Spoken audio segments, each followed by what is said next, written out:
स' दायो गाखोबायनो लोगोफोर स्टेसनाव बेयाव हाबबाय एबार काउन्टाराव हाबबाय नैथिं दर्जा ओरैजाय लोगोफोरनि मा अबस्था जानानै दं प्लेटफर्मा ओरैबो नुगोन नै बिथिंबो ट्रेन थांग्रा ओरै जुनै थांग्रा ओमफ्राय नैबे सोनाब थांग्रा क'क्राझार थांग्रा आरो बिथिं बे लाइनथिं आरोना स' हेल' लोगोफोर नै दिनै बेरायफैदों दायो जिरायनानै दं आं नै प्लेटफर्माव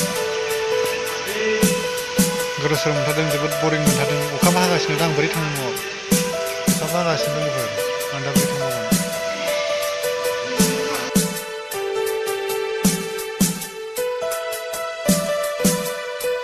अखाबो सिजाबाय दहाय फैनायाव दायो नै स्टेसनाव दङ नैबे ट्रेन मोनसे दं बेयाव लाखिनानै दं आरोना मोनसे एकदम ट्रेना एसे गोलावानो दं ओरैजाय नै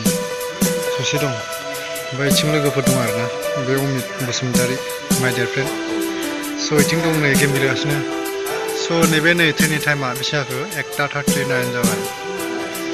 स' बिथिं मानसि फैगासिनो स' ओरै नै बिथिं रेल स्टेसन नैबे जिरायग्रा